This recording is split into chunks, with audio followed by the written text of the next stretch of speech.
Balestra in pole, then it's Pietsch, then Greiner, Italy, Germany, Germany. Frenchman Maxime Rippel, the junior, great performer him, Jonathan Gandy as well from Italy. The mechanic is scraping the ground to give a little bit of extra,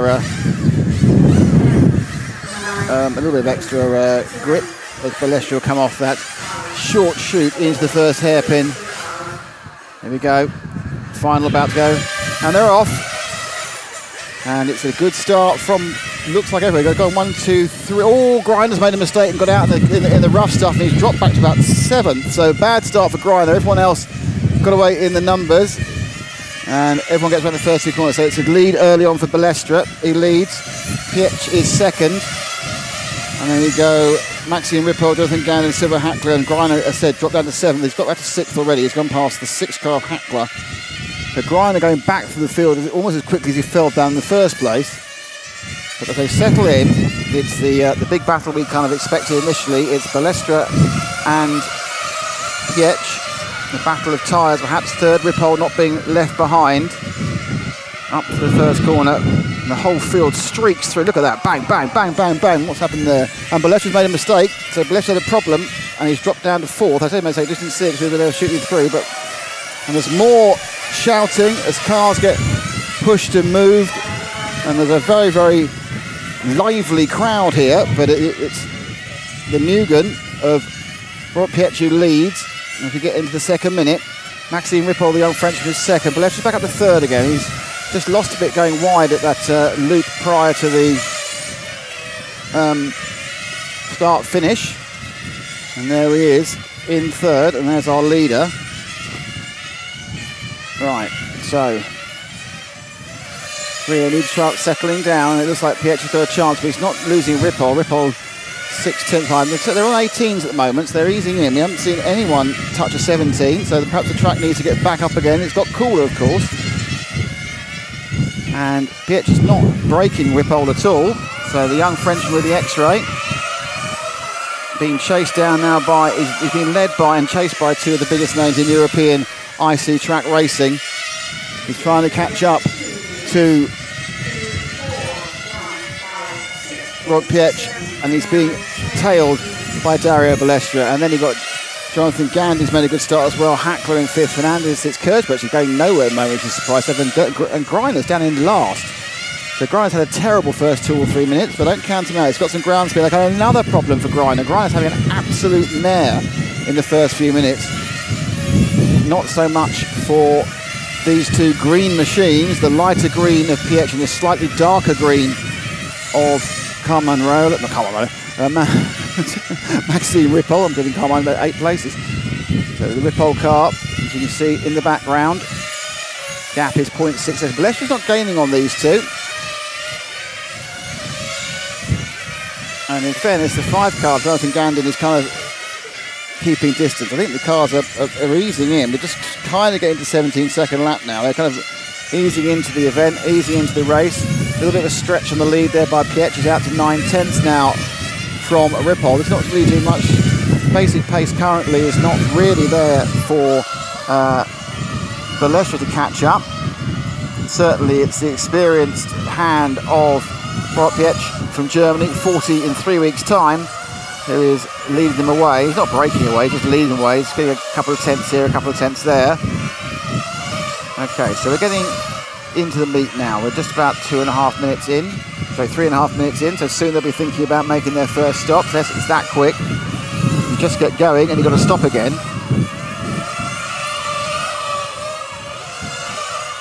Down the back straight. Pietsch has a lead of 1.2 seconds. Actually, I'm not sure where Rippel. No, Rippel just missed him in the background there, but he's gone. It's just his flash pass in light green. It's hard to see sometimes.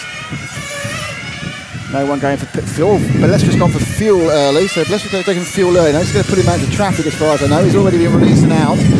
So Balestra is released and out. He's come out behind, I think here behind Hackler, but as you see, whenever I get up and I get into wind, it gets difficult for me to say. In comes our leader by the slow and steady stop. Rippel hasn't come in, so Maxime Rippel will lead the European Championship for at least 1 lap. As Pietsch carries on going round, we're looking at Pietsch, I'm looking at Rippel.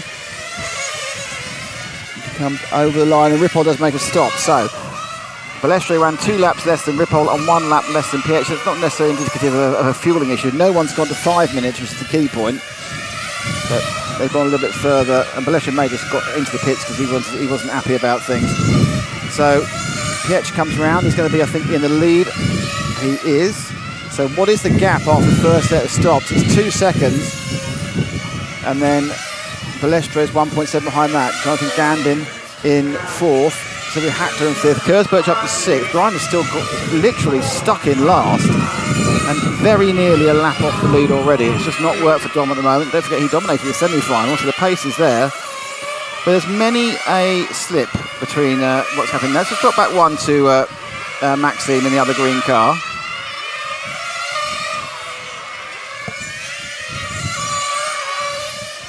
Let's drop back 1 to Maxime in the other green car. And there he is.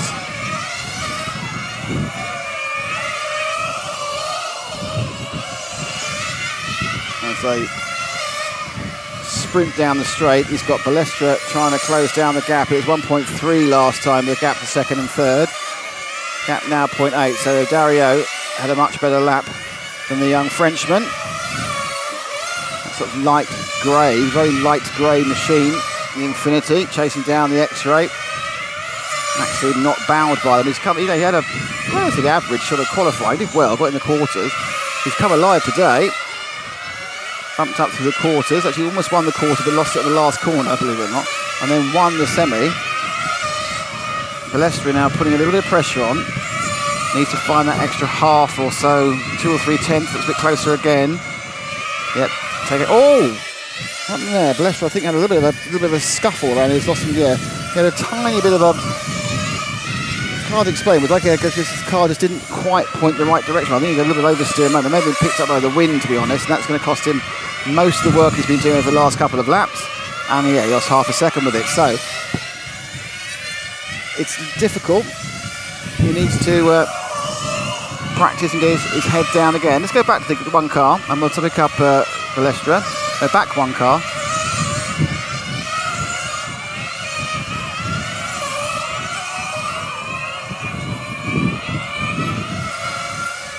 There's Balestre.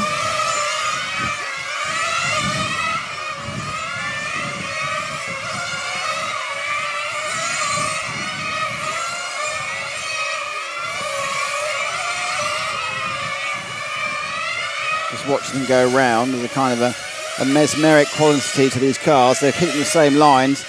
They get this kind of situation where they have a 4-minute sprint in between every fuel stop. So don't expect to see anybody take tyres on this next stop, which is the kind of the 8-9 minute stop, but people might take it at 12. Though I'm sure they try and run to 16, because that would mean 2 stops. That's my strategy I expect them to go through. I don't think they're going to need 3 stops, but it's hard to tell when they push. And here goes Dario in now. This is just fuel. And did that on exactly 8 minutes. So he's going early, he's not worried too much. He's come out in traffic again, unfortunately. Is that Kurzberg in front of him? It is. So the man who was in the Super Pole is now just ahead of Balestre, but of course there is a fuel stop between them. Kurzberg goes in for fuel. That's good. That clears the way. Well, it's good if you're Dario. That clears the way for Dario to see if he can attack the time. He's fighting empty space now. He's fighting a gap that isn't visible because Ripoll's not being for fuel yet. So let's see what Ripoll can do. It's actually, Pietsch has gone in again, so Ripoll gets to lead a lap every time we go around this sequence. And Ripoll is running long. Ripoll's running long, so I think Ripoll is running long enough. He certainly could save a stop. I'm not totally sure he possibly could save a stop in the 45 minutes. He's run, what, an extra 1 minute and 30. And still hasn't come in. So Ripoll looking like he's got a little bit of extra fuel mileage he's playing with. Can be risky. So Pietsch and Ripoll go by again. Yeah, so Ripoll's gone in. So Ripoll ran about 90 seconds longer than the other two, which after 2 stops does make me think he's going to be able to save a stop. but he actually dropped out, come back out behind Jonathan Gandin, so that didn't work brilliantly. So it looks like it's a slightly longer stop for Ripoll. 29 seconds. I think Ripoll's done a tyre change in that stop. So Ripoll's changed tyres on 10 minutes, which is a very aggressive strategy.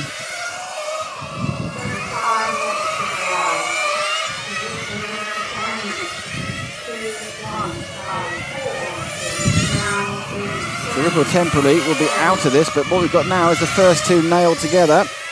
So Pietsch leads Balestra, but not by very much. This is your battle for the lead. There are some tactics behind which may throw Maxime back into the sway again. Greiner's finally moving forward. He's up to 7th.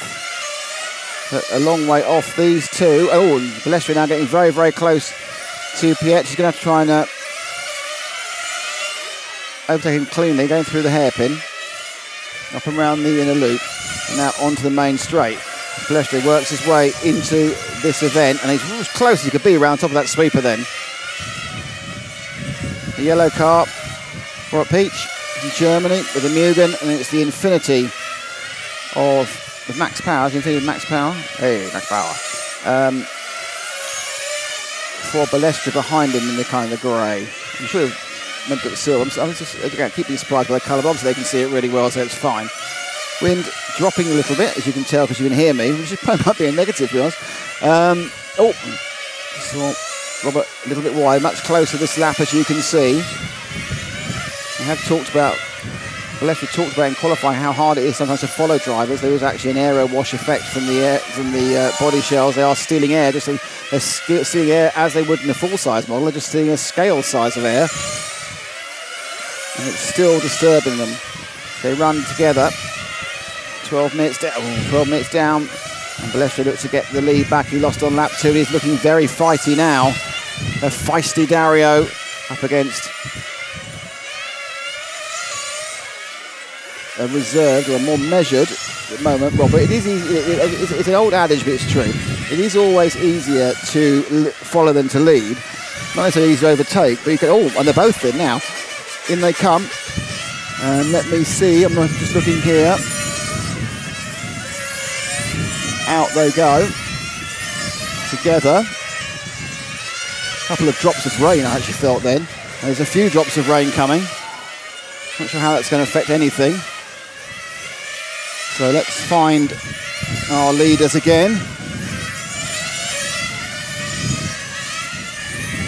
There we are. That's the one of Balestra. So Balestra. What's up to Peach? Peach has fallen down. Now, did Peach stick in a sneaky... Did they both stick in a sneaky tyre change? I'm not quite sure, really. There is rain in the air, just so you know. I don't know whether they're going to postpone this one or what. But at the moment, it's not enough to cause any incident. No one taking fuel. I'm looking at it down. There's still not really any fuel taking. Ripoll leads. Fernandez second. Pietsch is now third. Hackler fourth. Balestra fifth. So Balestra, a longer stop, has put in quite a distance, 2.3 seconds behind the leaders. Now, given the fact that Ripoll, so Ripoll leads now from Fernandez, coming in a while, and we're waiting for this whole thing to unwind.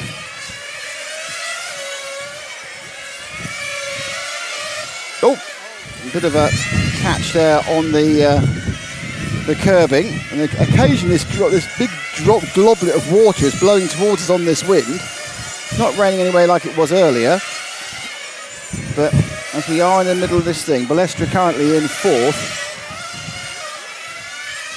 Let's pick our leader. He's at a start-finish now. There's Ripoll coming down in the light green car. There he goes. That's your leader, the young Frenchman. I don't think he ever thought he'd lead the final for so many laps. But no, you need to move two forward. It's the light green one there.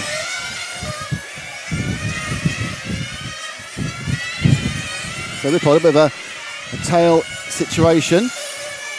Comes down past the straight. There's all sorts of detritus blowing around the track thanks to the wind. Lots of it leaves. I saw a plastic bag which I all managed to miss.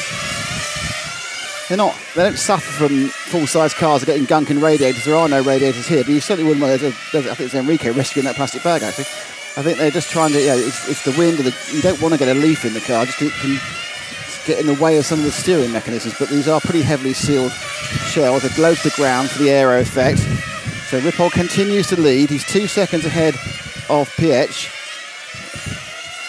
Balestra's got a problem. He's dropped right back. So Balestra is actually looking like he's dropped out of contention for this one. He's in dead last, off the back. So I don't know what's happened to Balestra, but he's having a major problem.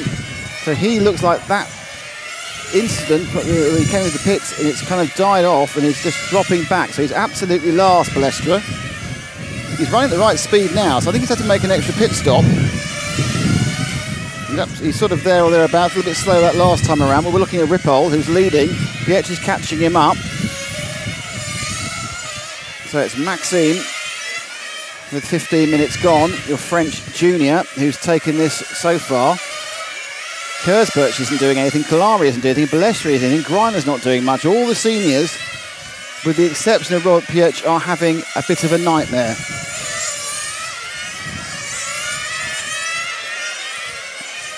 Balestra not really being able to put together a consistent pace. I saw 17, then 19 and 17. He's actually currently scored last.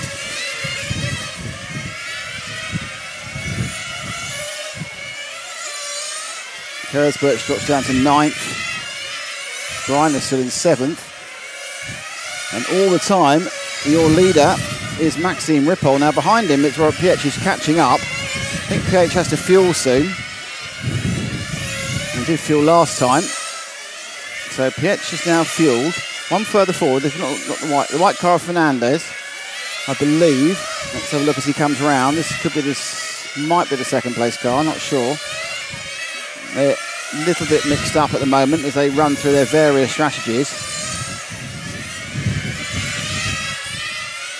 That's the 0 car. That's actually Lamberto Calaris. Let's move forward one again to our leader. So Ripoll has got Pietsch about 5 or 6 seconds behind him, running long. Seems to have a pretty solid strategy here, and that is to eliminate fuel stops. Dario has managed to get off last place, but only overtaking Simon Kersberch. So, see what the world champions and multiple European champions, Kersberch and Balestra, kind of always the favourites when they turn up at the event, are currently running 9th and 10th. Oh, that was very poor driving from Hackler, Sylvia Hackler. So I missed the replay. That was very poor driving, and Hackler really should have been more aware of what was going on there with the leader. I was so unimpressed by Hackler. I actually forgot to press the replay on that one. I think we missed it, to be honest. Unless you could do special magic on your thing.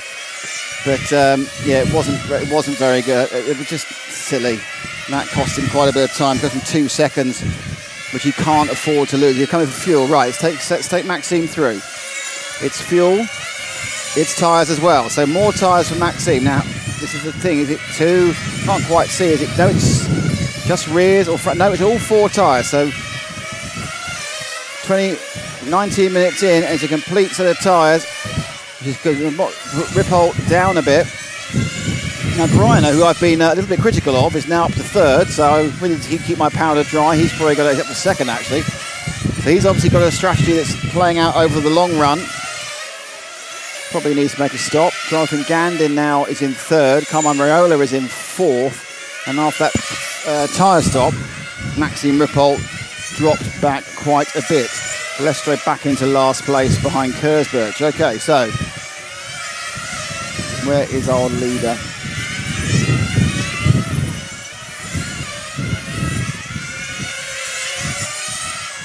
Okay, so if you drop back 2 from where you are, you'll pick up our leader, the car 2. That is Pietsch, who is leading now by 8 seconds from Dominic Greiner. He's at 4 from Jonathan Gandin, and now a couple of seconds between Raiola and Ripoll.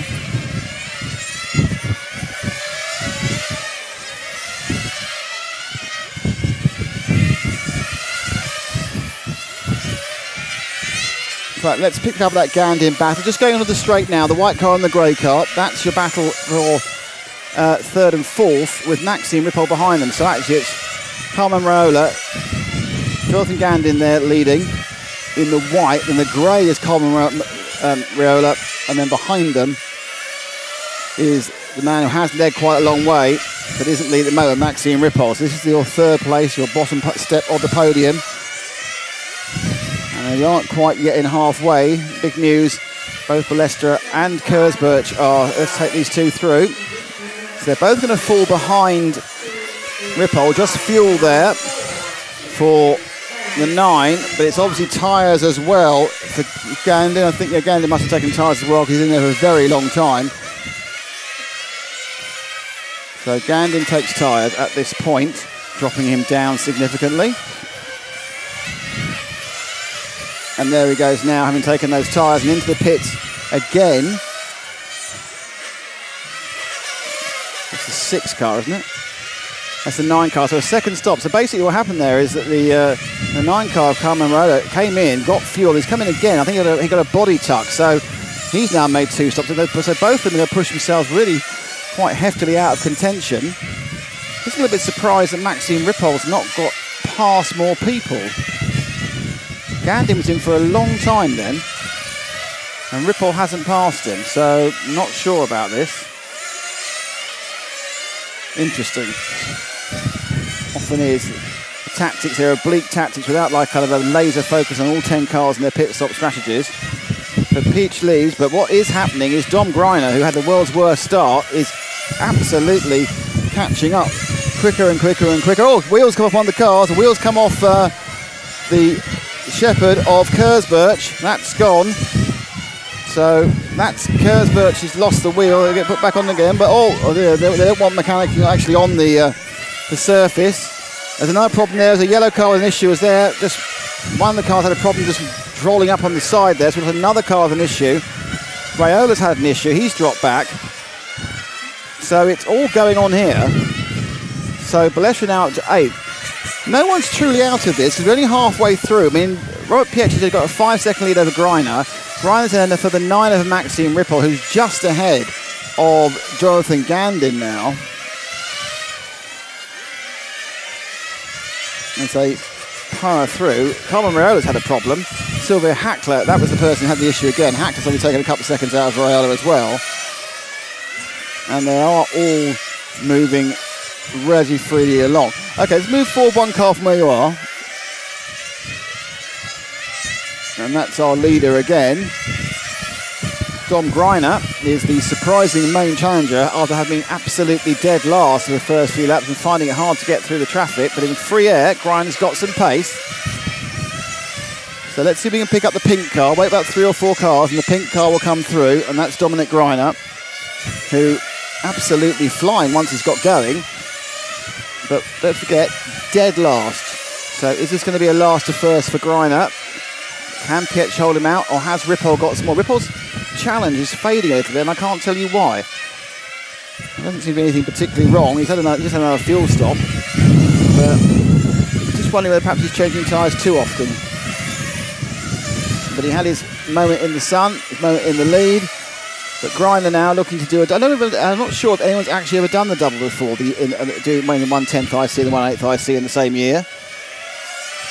I can't think it's happened, but please, if it has happened, tell me in the comments and I'll read it at the end of the race and go, no, it has happened. Oh, and Greiner comes with the fuel, taken through the fuel.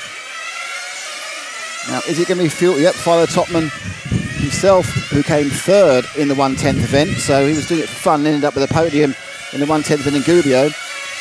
Puts his teammate and friend, Dominic Greiner, into play. One engine, it's just called the One engine. I'm sure he's got more than one of them. And the Capricorn chassis. But Greiner, I'm not sure if this is an even slate or not, whether he actually is 9 seconds off Pietro, or it's just a kind of a stagger due to fueling. He's going to have to try and make it up the hard way. And of course, he started probably about 15, 16 seconds behind Pietro once he had the entire field spread between them. So Gandin and Ripoll are next up. And Fernandez. Balestra's got himself back up to 6th again. I have no idea what happened to Balestra and why he had an issue. Gandin now is dropping places. I'm not sure if he's in the pits and he's got a problem. So Gandin's back out of the pits. No, he hasn't. Trying to find the 5 car. So Gandon's in the pits and missing. It just means having a long pit stop. Raiola and Carrari. There's Gandon. He went in with a... Jonathan Gandon just did a 39, which is a longer than normal pit, so that's not 4 tyres. That's 4 tyres and a problem. Balestra is up to 5th, but a lap plus behind the leaders, but you know, it's not beyond the wit of man that he could end up in the podium. And then we could actually find out what was wrong with the car, why he lost that time around lap 47.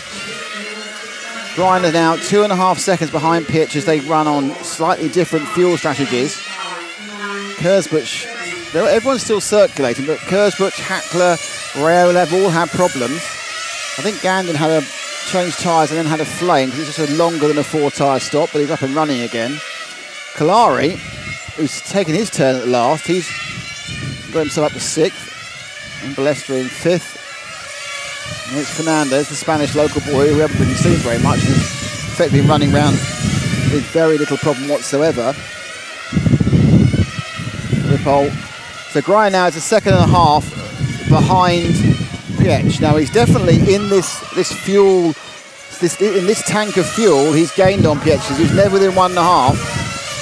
Now Pietsch, if he comes down the hairpin, there's always going to be an argument with the 7 car. So the 7 car of, that's not the 7 car, that's the 1 car of Balestra. So Balestra now is having a row with, so now we've got Balestra in between, a lap down in between 1st and 2nd. So it goes the green car of Pietsch and the grey car of Balestra, and the pink car of Griner are not 1, 2 and 3, they're 1, 2 and 5 because Balestra lost a lap with some problems earlier.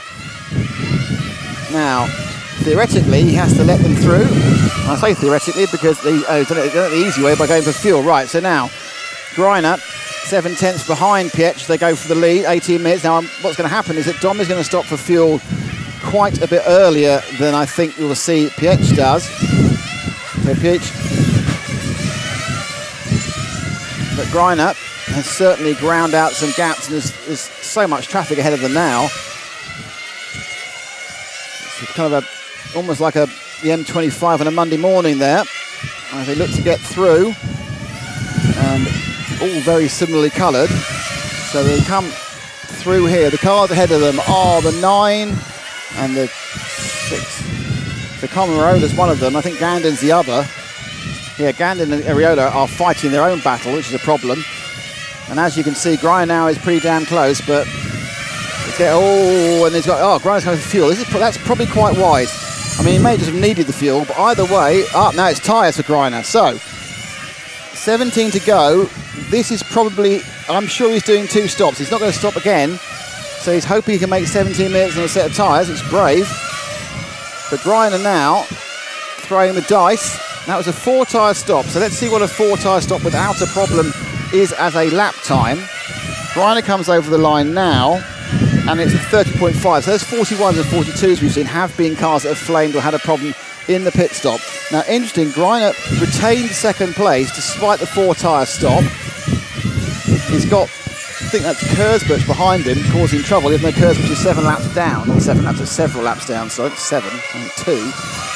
So Griner now, very good tyre change by Philo and the team. Pietsch 12.5 ahead, but obviously needs to fuel. As we come down 16 minutes to go, Ripoll is in a battle for 3rd or 4th with Fernandez. Griner is now ahead, so Griner's got the lead on the pit stop strategies, which means that you have to think that Pietsch also did foot right. They're absolutely level. They've both done a tyre change at the same time. They're both slightly fueled similarly. Robert's got slightly later fuel stop. I don't know if it was enough to save one, but now Griner leads from the back. So Griner was dead last on lap 2. I think also about lap 8. And now Griner in the pink Capricorn leads the yellow Mugen of Robert Peach. Now Peach will know what the situation is. That's the point about it. You have this radio communication now. You know what's going on. You know where your rivals are. You'll know that you've both just done a 4 tyre stop and you've got to get these tyres to the end. And it is all about these two now. And I think on lap 1, if you told me Peach would be involved, I'd go, yep, you told me Griner would be involved. There's no chance. He was last. So Looks like Riola's got another problem. Sylvia Hackler's at the back, and also Kurzbuch, Polari. Jonathan Gandin's had another slight issue. Balestri stays in 5th, Ripoll stays in 4th. Some way off Fernandez in 3rd. These two, less than a second apart, half a second as they battle for the 1/8th IC Track EFRA European Championship 2022 here in Almussafes. This is RC Racing TV. Hello to you wherever you're watching us around the world. Oh, he's got a bit wide there, but he got away with it because it wasn't quite close enough to get in. They were trying it there. And now it's getting personal. Now it's getting battly. Now we're going to try and see what we can do. Pietsch knows his quarter now too. We're in the last. Oh, and it's gone out. Reiner just lost it, and that's a lot of seconds to lose. We'll wait and see how many seconds he's lost by coming over the line in a second, and I'll show you that one again. Greiner comes over having lost 6 seconds with this error at the end of the straight. Everything looks great, everything looks great, everything looks great. It's all fine, bright, and he just came in too tight, and he skidded across the curbs off the ground. And I remember John Hindhoff said in one of our early RC Racing TV commentaries, it's all very well having 4-wheel drive, but if none of the wheels on the ground, it doesn't really matter. And that was the case there. He couldn't brake or steer because the wheels weren't touching. And that is a gift of 6 seconds. He's given Pietsch now 14 minutes to go. Will that be the decisive? I think not. Greiner's going to fall further behind before he gets any nearer because of the situation with the fuel stops. Fernandez is just been in for a long stop as well, and he's dropped down into behind Ripoll.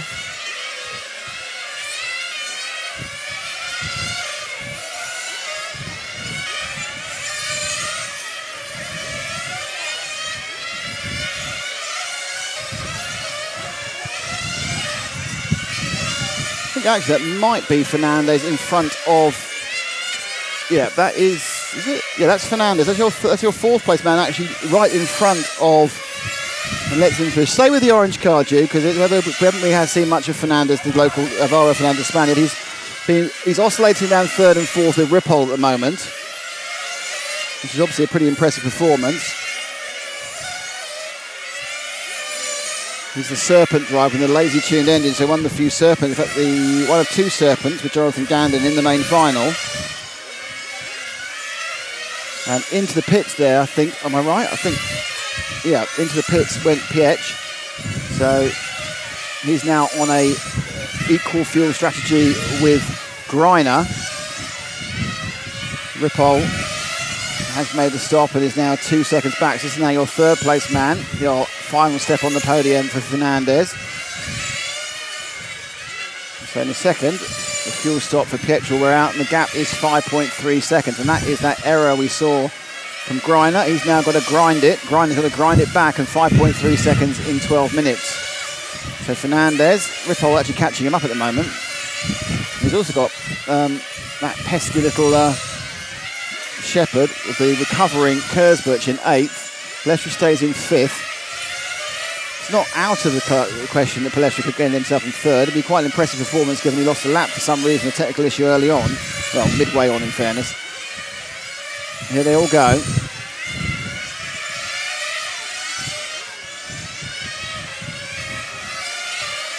Move one forward. It's not really Kurzbuch. He's a great driver, but he's not really involved in this one. Greiner not getting any close to Pietsch. It's 5.7 seconds.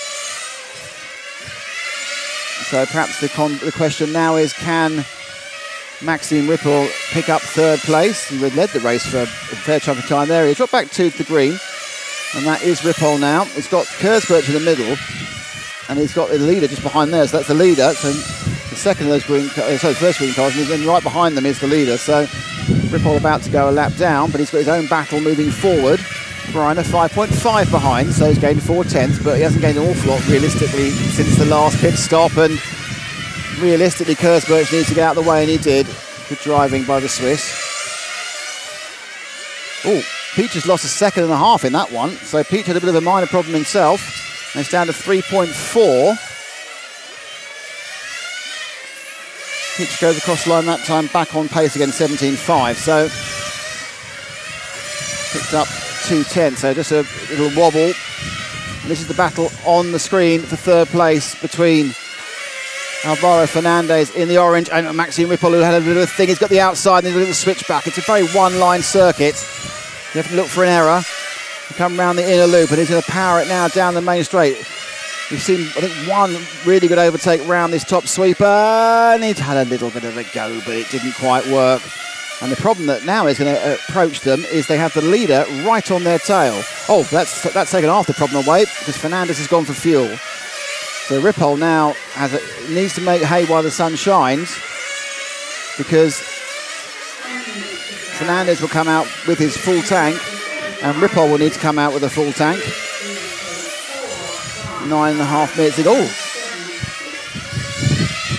Well, a whole lap. Fernandez was in for a whole lap there.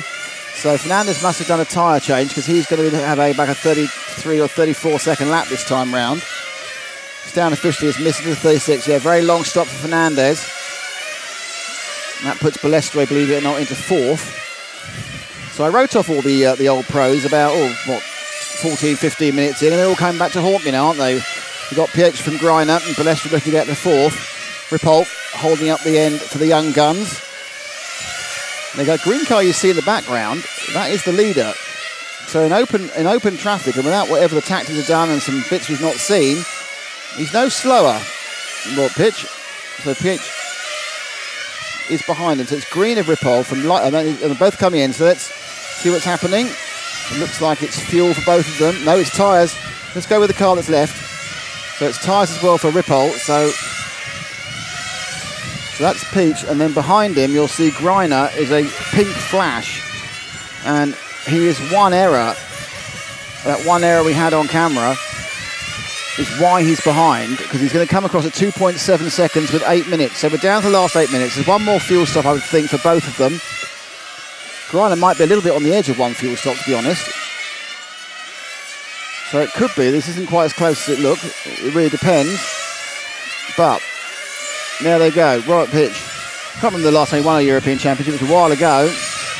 But certainly one of the greatest exponents of IC circuit racing of the last 15 years or so. And of course a man who's 40 in 3 weeks' time. So what can you do? So Balestre now ensconced in 3rd. We know he's a lap off the lead, but he has got 3rd back. So a big fight from the Italian. Was also scored last at one point. So the only person in the top 3 who's not been last in this race at some point is our leader, Pietsch. I don't think he's been out of the top 2 the entire time. Greiner's 2.5 seconds behind. That's that pink car in the background, that shot you saw there. Oh, bit of a time lost there. 17.6, 2 tenths he sort of lost in that one, 17.4s. And then that goes down to 2.3 seconds. Now who's that ahead? That's Carmen Raiola, who's many, many laps behind, and should get out of the way, really. I'm not particularly impressed, actually, with some of the getting out of the way I've seen of the drivers. Been a little bit of staying on line on a track where there isn't really a way of getting past unless you're let past.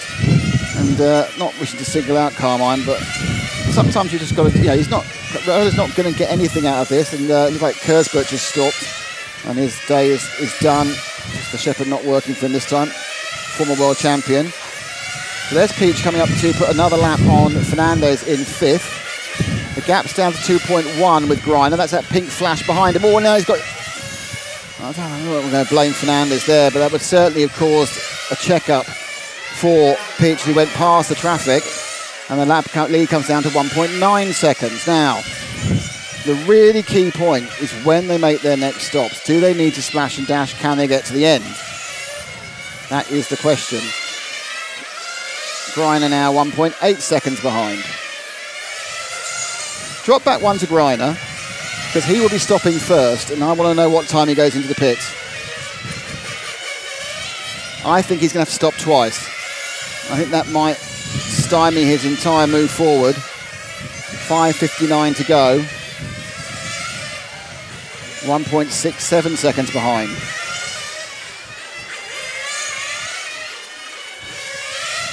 I'm sure as a professional racer he can put that error 15 minutes or so ago, or 10 minutes ago behind. Right, no, so he definitely needs to stop one more time. Right, oh, pit stop problems with Fernandez. That's cost him a second or so. Right, now we need to find our leader who's about to go for start-finish, Jude. There's 2 green cars. Oh, he's gone over now, so he's beneath you. There we are. Now that's 4. Oh, flip. Yep, so Peach went in the pits as well. So that's the second of the green cars. That's it. So Peach has gone in the pits. So both of them need to do one more stop is the answer to that question. So both drivers need to do one more stop. Now, where is he in relation to Greiner, who did have that bad stop? So they're in even Stevens, one more stop for both of them. And Greiner lost about a second in that confusion coming out the pits. 2.6 to go. So Greiner now has to catch up 2.6 seconds and overtake Robert Peach to become the European champion. I think the 2.6 seconds is doable. The overtaking, not so sure. They both have to stop one more time. Greiner that time round was 0.2 faster than Robert. Car in the way. Hopefully it's got out the way. Let's not have back markers ruin this battle. And he's shouting. That is the shout of a man who wants the back marker to get out the way. The 5 car has stopped. So that's Jonathan Gandon, unfortunately, is stopped. 2.4 this time between them. The constant problem really is the back markers, to be honest.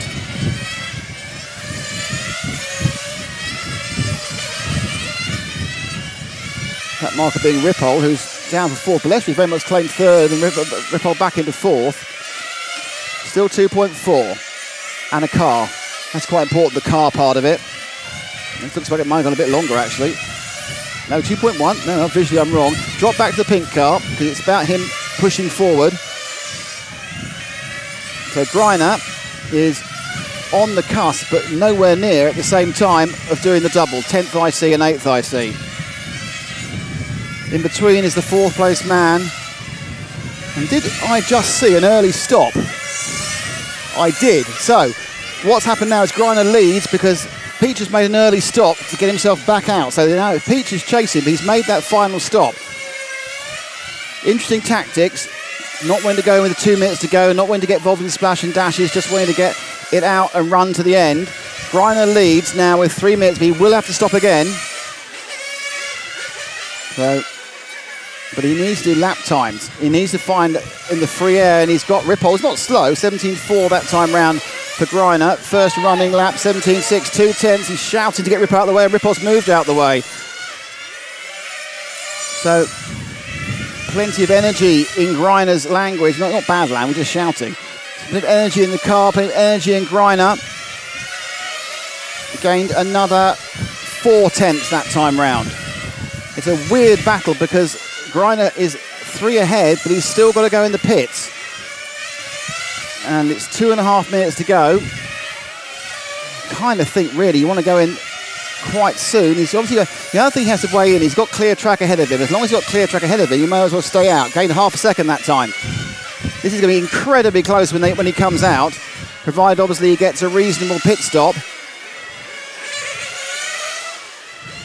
Very close, doing one more that time round. He gained 1/10, 2/10. He's 3.7 seconds ahead. And he has 1 minute 56. So he still needs to splash. He still needs to get that fuel in. Oh, and he goes, right, okay, now, let's take him in. Philo fills it up, gets it out, fuel in. Down it goes. Where would he be? And they're out deck and they're together. They come out, they're right together there. And that is first and second on the line still. Peach just ahead. That's as close as it can be. We've got 1 minute and 34 of the two of the finest Nitro races in the world running together. Don't forget, Greiner was dead last after 1 lap. But he's right on. He can always push him. Oh, no, he's going to have to. That one's going to have to be given back. Surely he's got to give that one back. That was very on the side. Don't know what we're going to do about that one. He needs to give that one back, I think. Let's have a look at that. Round he comes and fences him off. I think that should be given back. I think Robert Peach has every right to feel very upset if the referee do not act on that one. Some drivers say 6.5 dozen the other. They're still going. There's 45 seconds to go. Greiner looking good. that I think that there needs to be a little conversation. What I think doesn't matter, of course. It doesn't matter what I think. What matters is what happens on the track. And Greiner is leading, and Greiner has 1 lap to go, I think, when he gets, might be 1 more actually. So I think they'll get caught by, yep, he's going to get another lap possibly. Dominic Greiner from last to first with a robust overtaking manoeuvre. You call it as you wish to call it. I'll call it robust. I'm not necessarily right, and I'm not a referee. Dominic Greiner is going to do the double. He's going to become the European champion in 1/10 IC and 1/8 IC, and he has won it. Greiner has won it from last to first. Well, PH is second. Not sure how he's going to feel about things, to be honest. Ripoll, we've got Balestri at the end. So, well done to Maxi and Ripoll for third. Balestri in fourth.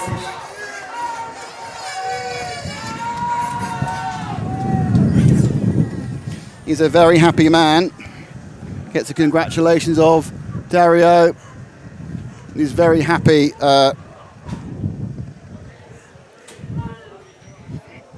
Very happy girlfriend. Not seen Robert come and give any congratulations. I think Robert's a bit sick about that, to be honest. Let's have a look why Robert might. There's the replays there. So that's the results up. Dominic Greiner, very emotional victory there. Let's talk about it. You were last on lap 1. Yeah, I had a really bad start. I was off the line and then lost the car in the first lap and made a couple of mistakes with the wind, and yeah, we pushed super hard, and we had also 2 different strategies, and this was the risky one, but the car felt awesome on small tires and was a lot faster than Robert. This was the key in the end. Yeah, I mean, I would say it was quite a quite robust move. Do you feel it was okay? I asked immediately if it was okay. Would you like to see it?